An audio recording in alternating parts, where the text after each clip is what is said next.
What's up, everyone? Really exciting episode of Coaches to the Moon today. We're doing a bunch of stuff we've never done before, stuff we haven't dug into before, including our very first live Oracle deck card pull. What does that mean? Something that I didn't know the answer to before today's podcast, but also very, very exciting. We kind of dug into a bit of spirituality today because my guest, Emma Kowacz, a wealth embodiment coach, a good friend of mine, is so well versed in such a broad range of the coaching space, everything from social media strategy all the way to removing and releasing people's deepest traumas and blocks that hold them back from success. We've got it all on this show today. We pulled the card, we dug into what that means to me, kind of had like a live vulnerable coaching session, which was so much fun. Then we dug into a great discussion about affirmations, manifestation, law of attraction, and how to actually embody that successful person, even if you don't feel like it's always true, how to get past that blockage in your own life as well. And then we dug into a little bit of ads, a little bit of organic social media at the end. Really great fun, just a beautiful podcast. We had some tech issues with this one, so we're on Zoom rather than our normal studio, but I think the audio and the video is still, good enough to get the points across. Emma is a superstar, so here she is, everybody. Really hope you enjoy it. Emma Kowacz on Coaches to the Moon. This is Coaches to the Moon, the only podcast you need to skyrocket your coaching business and create true impact on the world. Here's your host, Alex Morris. Welcome back to Coaches to the Moon. Ladies and gentlemen, my guest today has been a hassle to get on. We have dealt with cyclones and floods to get here today, but we have persevered, and we are proud to bring to you wealth embodiment coach and good friend of mine, Emma Kowacz, straight out of Mackay, Queensland, where I hope the weather has calmed down a little bit for you. Emma, thank you for being here. Oh, thank you so much for having me. It's great to connect with you again. And yes, so far the roof is still holding up, though we did have quite torrential rain last night, and I was a little bit worried about today, but here we are. Got there in the end. Nothing stops us. And as you said this morning, you have pulled out of your deck a water dragon card, which helps you to flow around hardships, that sort of thing. Absolutely. Hectic. I don't really understand that pulling a card stuff. What is it? Is that Oracle decks? Is that what they call it? Yes, we have Oracle decks. So they're pretty cool. They're a little bit woo-woo. They're not for everyone, but they have definitely helped me. And so there is actually a woo-woo way to think about cards, but even if you're not woo-woo, you could probably find them useful, because they just help you to, they prompt you to think about things in a different way, and they prompt you to find solutions that you might not have otherwise thought of. I love that. So people just create these. There is no right or wrong way to do them. But for example, I've got this Gratitude Oracle guidebook deck. Okay. And so this deck is specifically around helping you to cultivate gratitude. So you might have a challenge in life, or you might just want something that you want a little bit of insight around. So what you could do is you could grab one of these decks of cards, shuffle it, and whenever you feel stop, or the deck might fall apart, or a card might slip out, or you might drop a card. So they say it works on the law of attraction, but also it's about cultivating your intuition and trusting yourself. So it helps with all of that. And so then you just know where to stop, or the card just sticks out and you just go, yep, that's the one. And for example, I've just pulled this card out now. Just imagine, Alex, that you might be having a challenge in business, for example, because we all have them, right? Mm-hmm. And this card prompts you to cultivate gratitude for stability. So then you could go to the guidebook. Anyone can use them. It doesn't take any special type of skill. 37, card number 37, and it will have a whole blurb in here that will, it's got an affirmation. I lovingly create stability in my life and am grateful for how this makes me feel, which then you will then go and reflect, well, where do I have stability? Where am I lacking stability? And you'll just get all of these little insights around things that you wouldn't otherwise have been able to, because those questions are so helpful in prompting you to delve into the subconscious mind and pull out all of this information that you otherwise wouldn't be conscious of.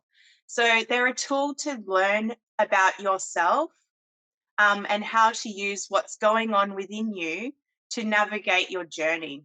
Did that make sense? It really does. And I like the way that, because I make no claims to be much of a spiritual person or into any of this stuff that you so nicely said was woo woo. I would never use that term, but I love it. But I like the way that you said it. Just makes you think about stuff.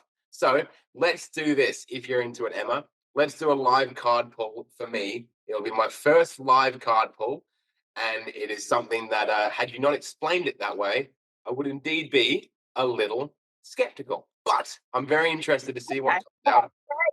Love to. Let's see if it All works right, let's virtually. this gratitude Oracle Guidebook. Okay. And if it's okay with you, I'd also like to quickly follow that up with a card pull for the collective. So that means that it will be relevant to anybody that's listening in. Is that okay? Yeah, it's fine. Is this something that you're really into? Is this a path you're good to pursue on the podcast for a bit? Because I know we've just jumped deep into it. Hello. Right. So this is something that I use in my coaching a lot because it helps me with my clients as well. It helps me to give them insights, also to understand them. And also, like, I actually feel supported in my coaching sessions because I feel, well, I have a lot of faith and trust in something working outside of my own personal power to help us. So that means that, like, some people call that like the universe, God, spirit, the greater consciousness, like your spiritual team. So when I've really been drawn into coaching because of the way that spirituality, consciousness, and energetics actually coincide. And that's the area in which I work with my clients in, and that's how I actually help them get the change. So these are definitely tools that have added a lot of value, and I lean on them a lot. So Alex, is there anything that you're wanting help with right now, or is there anything that is jumping out to you, like maybe a situation in life or business or family? Like, is there anything you want insight with? Interesting. All right, let's go personal. We've got one of our daughters is having some very big feelings on a very regular basis at the moment, and sometimes it gets to the point where we're not entirely sure how to deal with it rationally anymore. So let's talk about that. Okay, well, that's really interesting because as I asked you that question before you even gave me the answer, this is the card that jumped out of the deck for you, and it flew out of the deck. Right. And so whenever it falls out of the deck, or it literally just leapt out of the deck, okay, so that is a strong indication to me that this is a message that you need to hear right now. Okay. So you got the card Grace.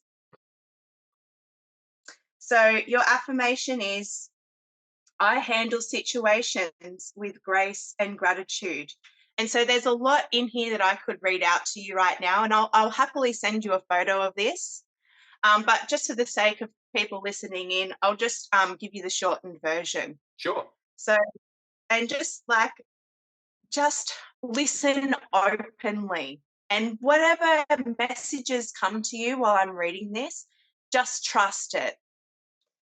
Grace is handling events with sophistication and elegance. Grace compels you to trust in God or higher power.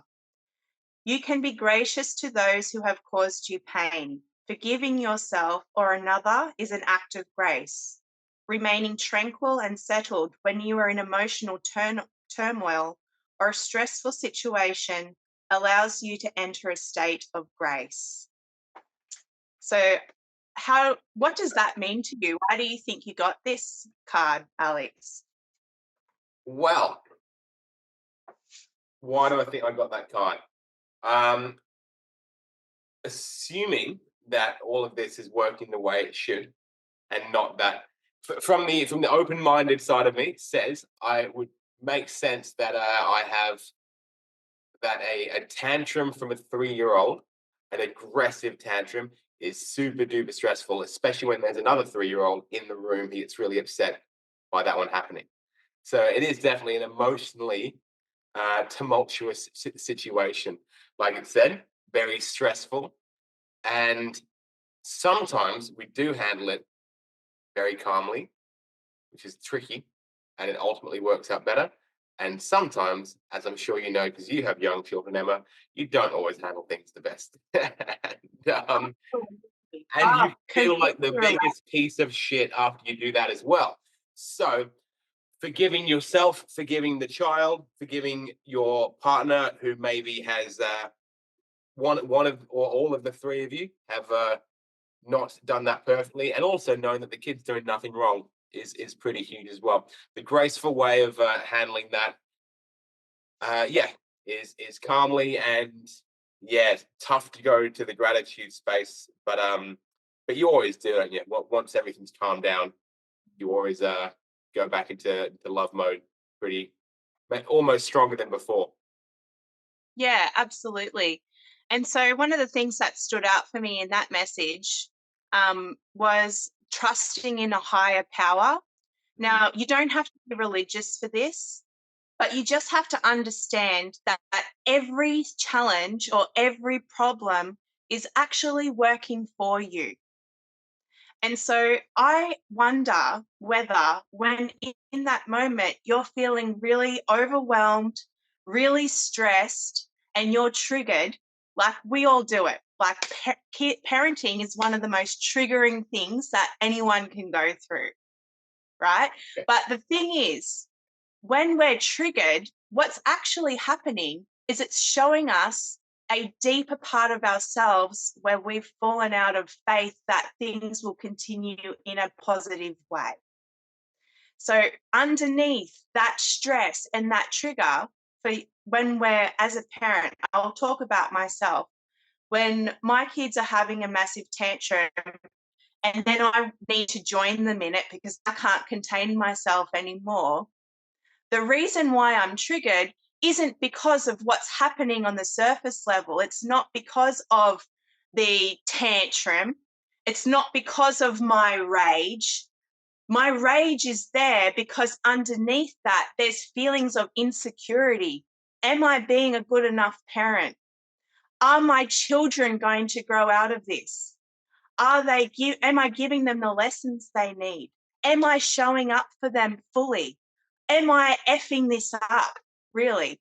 And that's why it's so stressful for us. That's why we're triggered. And the thing that I've found working with my clients is that it always comes down to shame. Now, this is a huge thing that I help people with. It's overcoming this shame and this doubt that is deep within themselves. And this is the core root that I've found working with hundreds of clients now all around the world for the last 3 years. I've found in every single instance when somebody is triggered, when you really unpack that, underneath it, there is feelings of, I'm not enough. I won't succeed. I'm going to fail. And so the reason why we have the trigger, the reason why we focus on the anger or the somebody's done something wrong to us, or this situation is really stressful, or there's this problem happening in my business, it's because it's much safer to focus on those things rather than to walk around embodied in, oh, I'm actually worthless. I'm probably going to F this up. I've always effed up everything in my life. Or it's not meant for me, it's meant for someone else, because deep down we're all walking around with this unconscious, unprocessed shame that we've had since we were kids. Did that make sense? Yeah, wow. You're really great at Stuff this, Emma. You're really great at this. Far out. Where did you get the well, firstly, thank you. Thank you for those insights. Incredible. And there's definitely, I mean, we always draw the link between parenting and business on this channel. We're always doing it when we speak with parents. And yeah, like those stressful situations when you're having a bad cash flow week or anything, it's not, oh my God, I don't have money for this bill this week. It is, you extrapolate and catastrophize what's going to happen if this continues. It's not about the stress in the moment, really, is it? It's about, what could happen, and then if that I fail doing that, what am I going to do? And then how's that going to make me feel? And then people are going to, think I'm a failure. Dad won't be proud of me, all that sort of Absolutely. thing. So Yep, and we're walking around on unconscious programming that's keeping us stuck, and it's making us show up from a familiar past instead of arriving as a new identity in what we want to create in the future. And so the only way in which we can do that is by going into the subconscious mind and into ourselves at a deep subconscious energetic level and creating embodied change, so that instead of walking around with these deep-seated insecurities that we're not even actually aware of, but show up anytime that we're triggered, there's a hint there, there's a clue there, right? So what we can do is we can transmute that. So that's really, really quick and easy to do. It can actually happen instantly. So that is the power of working directly with the subconscious mind. So let me help you understand a little bit deeper. Now, it'll be hard for people listening in, so I'll just explain exactly what I'm doing. Right now, I am holding a beautiful candle in my hand, right? And I'm holding my palm over the top of the candle, okay? So my hand over the top of the candle is actually the lid that's preventing all of this wax to spill out all over me, right? It's like the cap. Now, the cap is the trigger. It's the what we focus on. So imagine you're having you've had like 3 months where you've had way more expenses than incomings, and your business is starting to dwindle, like your funds are starting to dwindle, and the things that usually work aren't working anymore, and you're feeling overwhelmed, and you look at your bank account and you see that it's almost approached negative, or it's in an uncomfortable position. And so for you, what that might look like is frustration. So especially men, they will go straight to frustration and anger. Women usually bypass this and they go straight to sadness. So men, they'll look at it and they'll be like, F, like this is effed up. Like, I can't believe this is happening to me. I've done all of this work. So-and-so's let me down. Rah, rah, rah, rah. Like they'll go into frustration and anger. Women will go into sadness. They'll be like, oh, I can't believe this is happening to me. Like, after all I've done, like, it's just not fair, right? They'll go into sadness. But underneath that is what's really inside the candle. That is just the cap. But if we didn't have that, right, if we didn't have that trigger, we would have to deal with what the deeper, murkier stuff is in here. So this is the stuff that if we were walking around conscious of, so in our immediate awareness, we would no longer be safe. So our unconscious mind, which primary directive is to keep us safe, gives us other stuff to focus on. It even creates problems. Like we go around unconsciously creating things and setting things up so that we have problems, so that we have a distraction and we're not focused on what's in here. So, because if we didn't have the cap on the bottle, if we didn't have the cap on the candle, then all of this deeper stuff would come spewing out. The hot wax would be all over me, right? And I would be burnt. I would actually probably be thinking about maybe self-harm or just blowing the business up or packing it all in or leaving the relationship, right? So we have these problems to keep us safe from what's in here, but it doesn't mean that what's in the jar or the candle isn't impacting us. It's what's actually creating this. So in order to overcome these problems, in order to release the triggers so that we can have more ease, more flow, more presence, more faith, more connection with who we truly are, arriving as ourselves, we've just got to unpack this stuff and transmute it. So it becomes our power. Our pain becomes our power. So imagine this is a process that I take my clients through. Give me the process in 1 second. Give me the process in 1 second, because yeah, sure. this is awesome. Really, really good. Like, I'm blown away. And just to make sure I am getting the analogy perfectly, that when we get triggered, emotional, when we sabotage things, we're doing that to avoid going deeper to the really uncomfortable stuff we don't want to have to face. Is that all we're doing? We're just procrastinating, basically, just diverting our attention away from what we know or maybe don't know will actually help us. And we're just focusing on the easier, in the moment, the easiest thing to do is just, have your own little tantrum. Is that right? Absolutely. So, Alex, for you, what do you think is more difficult to hold? Is it anger? Is it easier to hold anger? Like, is it heavier or lighter? Is anger heavier or lighter than fear? Wow. I don't know. I think for me, anger is a much more fleeting emotion.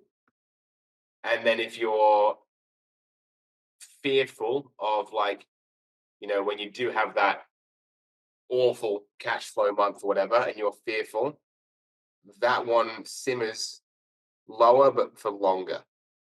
It's kind of like a small candle versus a bonfire for me. Yeah. So I'm not sure You how to know, answer it. I don't know about you, but I almost enjoy being angry. You do, don't you? I get it. There is, yeah. So what about feelings like guilt or shame or embarrassment?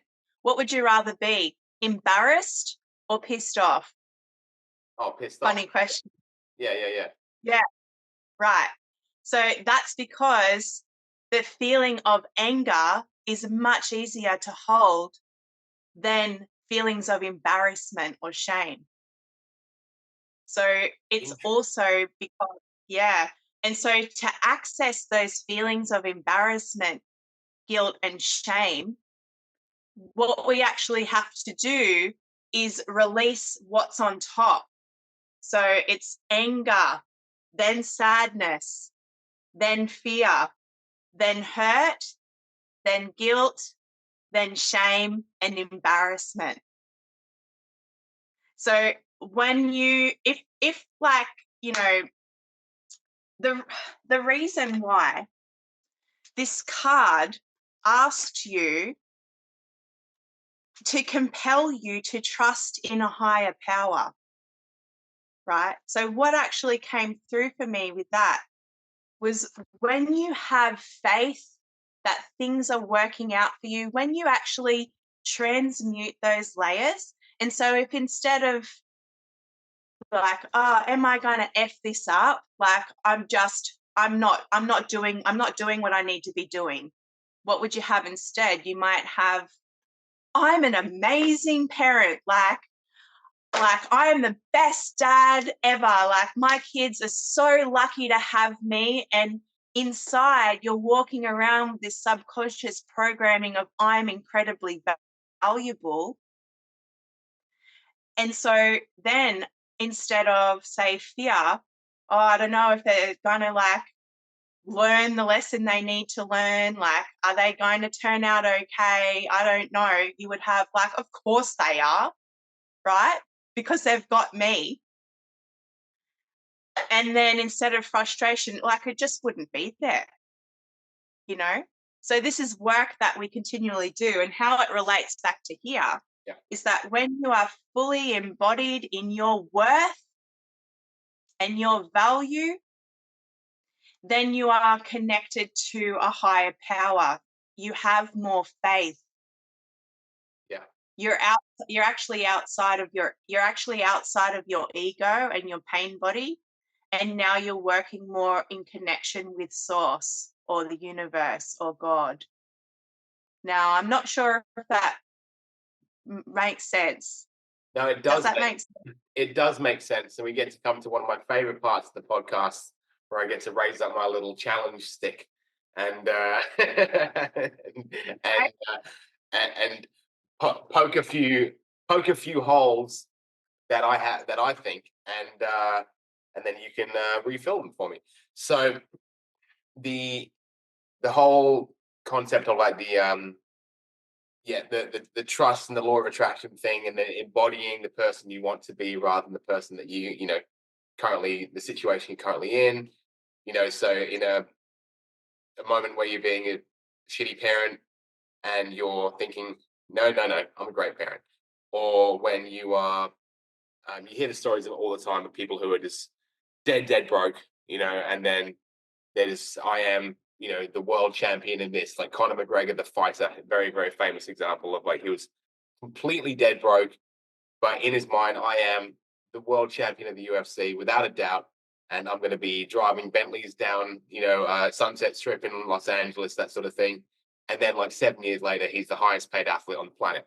And he owes it all to that.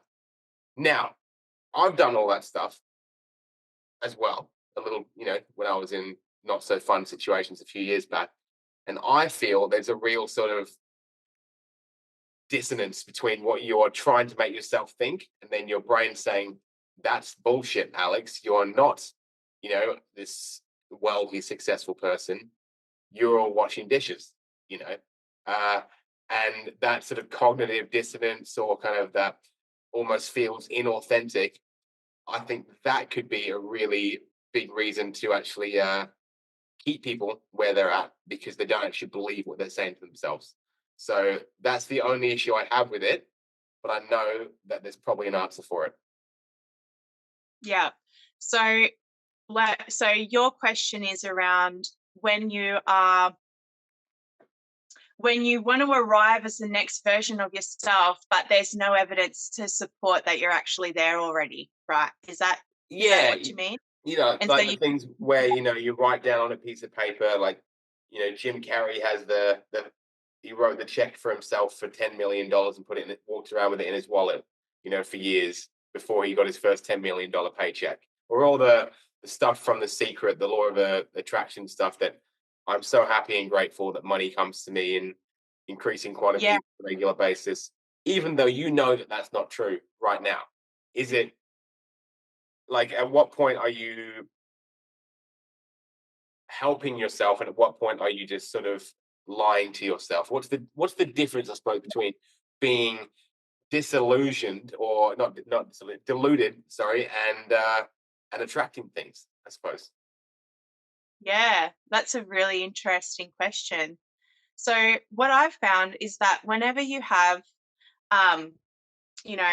doubt around, is this actually me showing up authentically? Like, did you know, by the way, when you actually affirm something, so you say an affirmation, but your body tells you it's not true.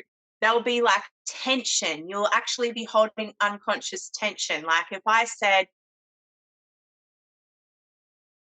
I am an overnight billionaire. I am an overnight billionaire, Yeah. right? Somewhere inside me, like my energy and my body and my physiology, there is something that is telling me that's actually not congruent with the truth. Yeah.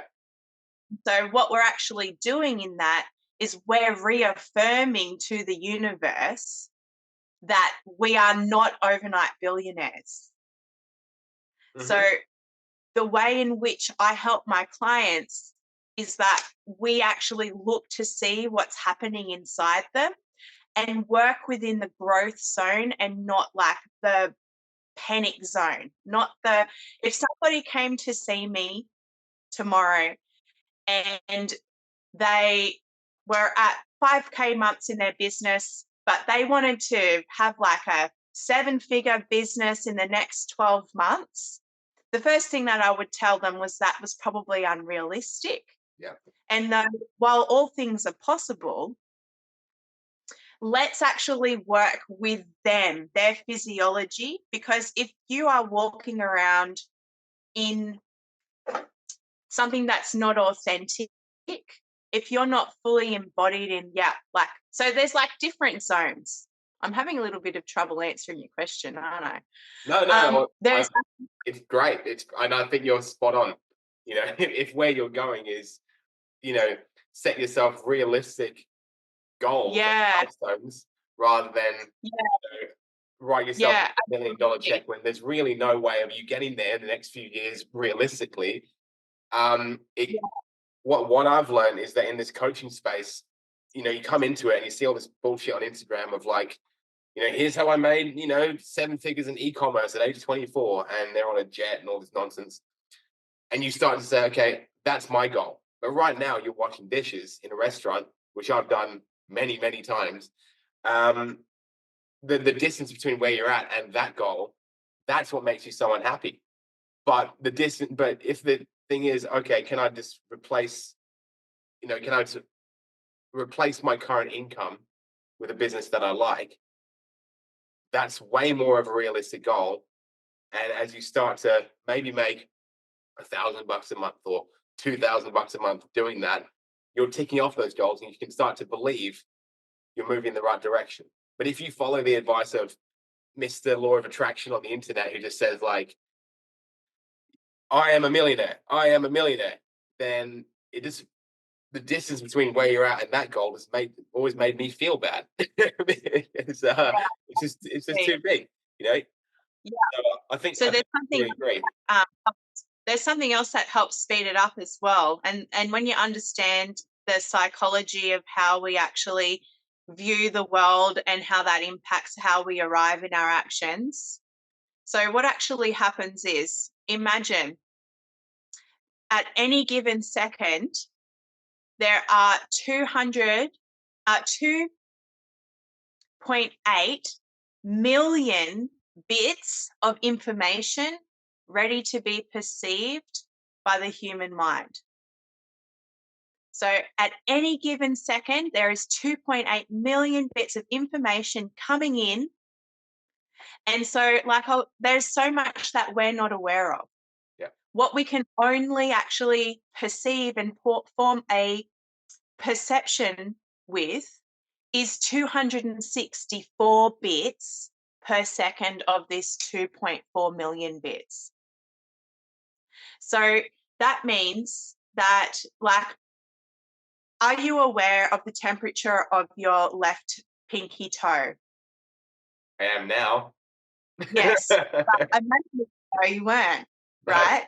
There's so much in our environment that is actually filtered out, distorted, or deleted before we form a perception of what's actually happening. Mm. And so what actually makes it through depends on your unique filter.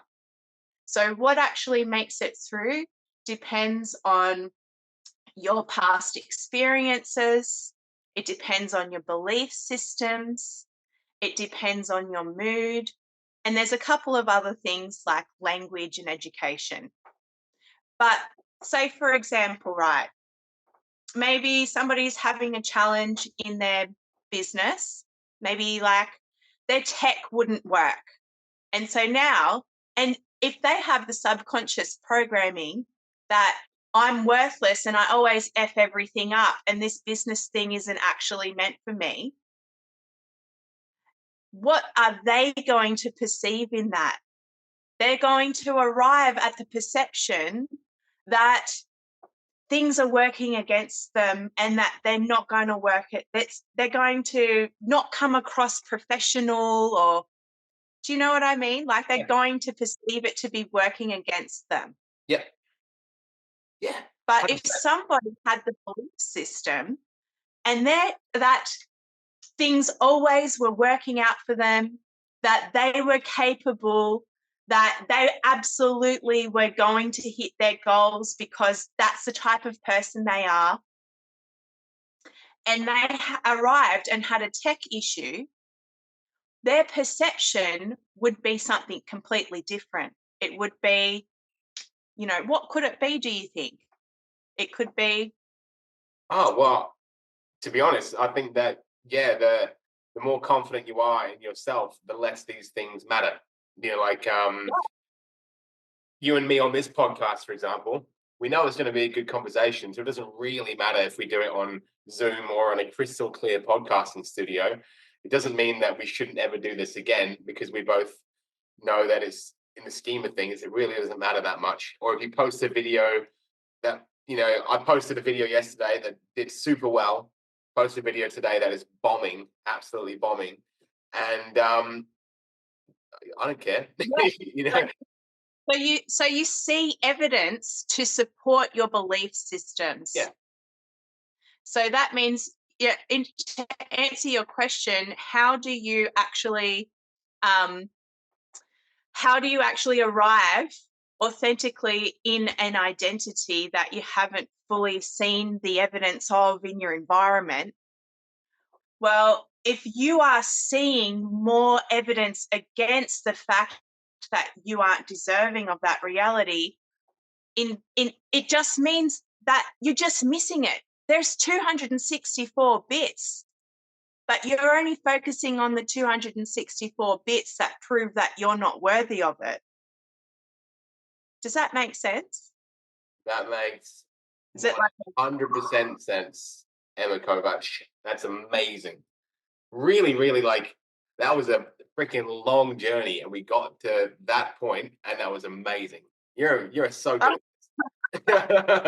I'm hearing heaps of like terminology, like distort and delete and filters. And is this I think I heard this all like in NLP training like years ago. Is this NLP stuff you're doing?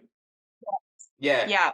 Really, really helpful, because in this coaching space, everyone's done like an NLP master practitioner course, and like 90% of people just forget it, myself included.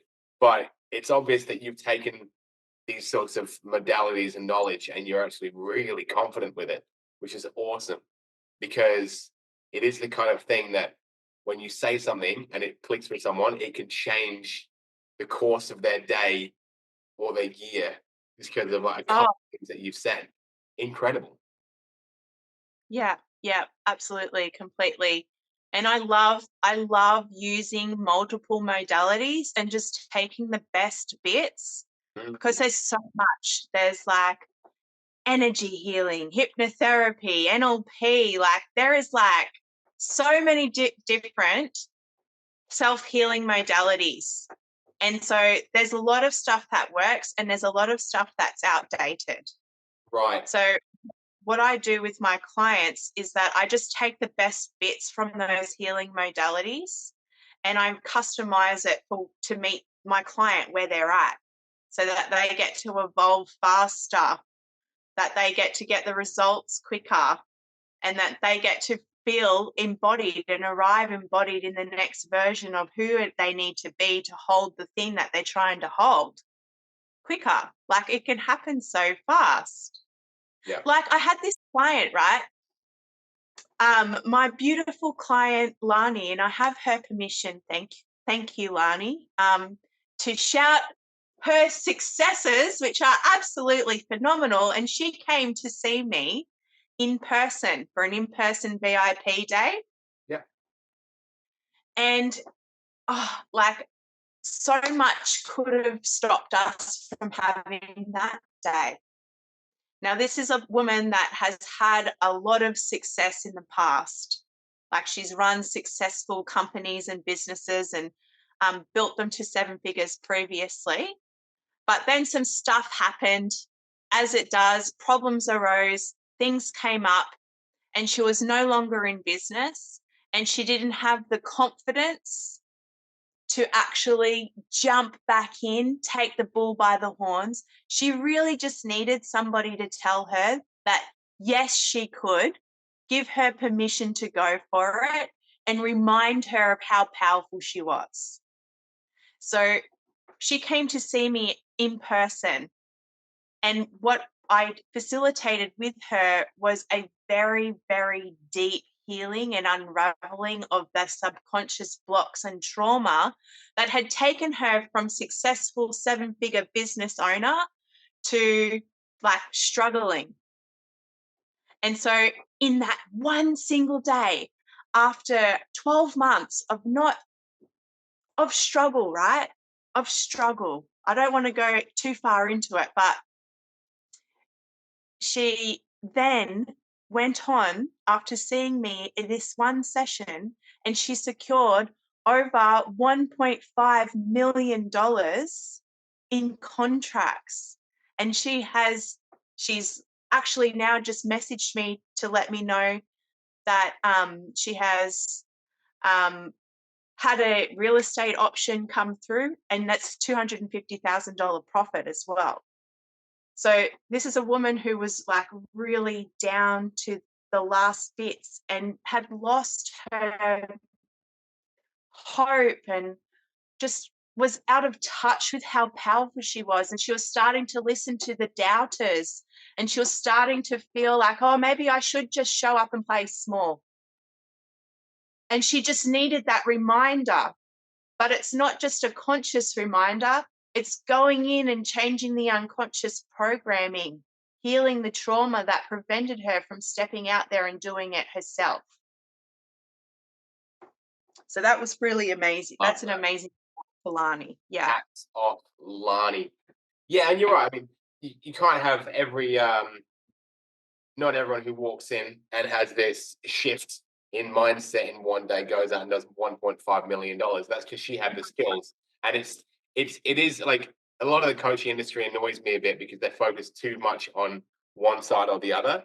But I think all of this, like yourself, you do a lot of business coaching. But today we've talked nothing about business coaching at all, although you know how to run a good business, And so, because I know the challenges you run, and you actually have some social media strategies in there, that sort of thing, that work well.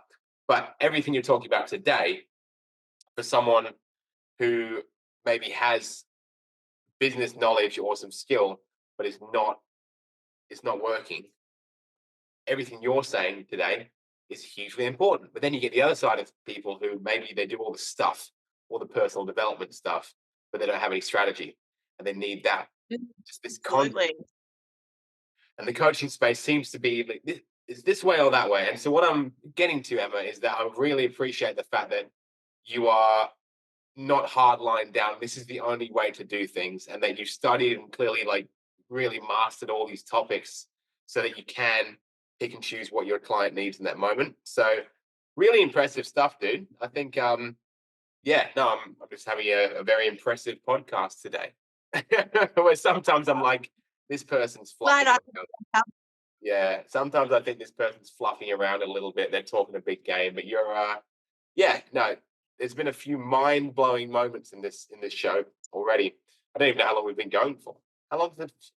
It doesn't even say on Zoom how long we've been recording for. I think it's like 45 minutes or so. so yeah, yourself, I know, because we're on a roll here, you actually you posted a status the other day, like from nearly homeless to something, to like homeowners with a good income, whatever. Congrats on the journey. European holiday. Yeah, there you go. There. And I know a holiday with 4 people is really fucking expensive, Emma. Again, 80 days. Yeah, nice. Yeah, my sister. um, I never would've- yeah, and thank you so much, Alex, because you really helped me get to this point too. Because while I have the, while I have the internal tools to help people change, and I do have strategies that work, you also showed me a different strategy, which was incredible, which then resulted in me being able to receive a $40,000 cash injection. And you were so masterful in teaching me that with ads and just really taking me under your wing. And your team is so professional. Like I just felt like I just felt really cared for, and it was just really professional.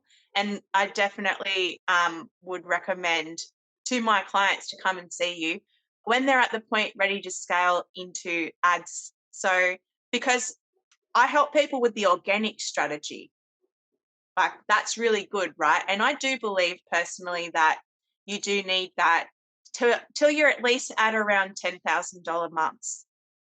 Do you think, would you agree with that? I would very much agree with that because not only does it cost money to do paid marketing, but also you need the organic strategies to figure out who you are, what's your offer, what are you selling, what is your audience like. Too often, maybe people start switching on ads when they're really just building the business and they're kind of figuring it out as they go. And it's too early. It's a waste because you might find that you run ads to a particular niche or demographic or offer that just turns out to be a real dud.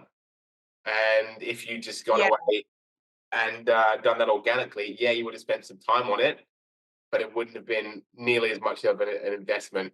And that sort of thing, if people, you know, start their the coaching business and then go straight into feeding money into ads manager and the softwares and all the tech and all the nightmares that comes along with it, it can be very disheartening. Whereas getting some organic wins on the board and then building a small but exciting following can be huge. I'm actually going the other direction right now. I'm focusing back on organic for the first time in like 4 years, whereas I completely just didn't do it for ages. So yeah, it's really interesting. I completely agree. I think 10 grand a month is a good spot to start investing. Yeah. That's is it. That's when you get the choice. You can scale from that point and say, okay, let's go and find some more people who haven't seen me before, and yeah, get out Yeah. in the world. Like when you're scaling, you're amplifying. So whatever you've got, you're making more of, right? So if you've got lots of problems in your business, and it might be a messaging thing, it might be a marketing thing, it might be an offer thing, it might be even a back end thing. So when you scale, those problems just get bigger. Yeah. So why have you decided to move back into organic marketing? I think I've got time to do it now. For one thing, I think that so we're still running, lots of ads, but I think that now I have a team who does a lot of my delivery, a lot of my sales, which is amazing. And now that I kind of realize that the clients who are sometimes, not always, the best clients who stick with us for the longest are just people who have approached me on social media after seeing my stuff. And it's the most, tight knit, the referral based, the word of mouth clients that come from organic social media. They're always just yourself accepted because you actually came through ads. They're always amazing. They always stick with you for just forever, and just it's a great relationship. And 95% of our headaches come from people who have met us through ads, but we still love them as well. We love headaches sometimes. And yeah, organic, I think I've got some time to just develop the personal brand a bit more, become a bit more of an ambassador for the business rather than just day to day, like in the back end, because I've got an amazing team, like you mentioned, who can handle that stuff for me. And I really enjoyed making just slightly entertaining, tongue-in-cheek stuff as well. It kind of lets me get my personality out there a bit as well, which you can't Yeah. really do Yeah. in this very serious kind of online business space. Everyone's like showing off all their bullshit wins. And like I think that I like to go in and shake it up a little bit. So I just enjoy it as well. I've just never really had the time. Lots of answers. Yeah. Yeah. Yeah. Oh, lovely. Yeah. Well, Well, thanks for interviewing me today on the podcast, Emma. No, well, but no, honestly, I do see when people like yourself, I know a few of my friends like Mel and Miranda. These people, they've got just incredible organic followings, and they'll say jump, and the audience says like how high. Every time they make an offer, it's just like comments galore, and people just getting in on it. I've never had that. I've never pursued having that, but I think, yeah, just having I it, you got that right. Like you're building that now. It's amazing. Yeah. Yeah, actually, it's interesting you mentioned Mel's name because I was just about to say that I heard Melanie say something really incredible about organic marketing yesterday. And what she's identified is that people that do organic marketing really well is that they have something that is more valuable than anything that you can actually create, I think. Like it is having a tribe. It's having a like a like it's having a tribe of people that celebrate you. Like there's a network and a community and a culture, right?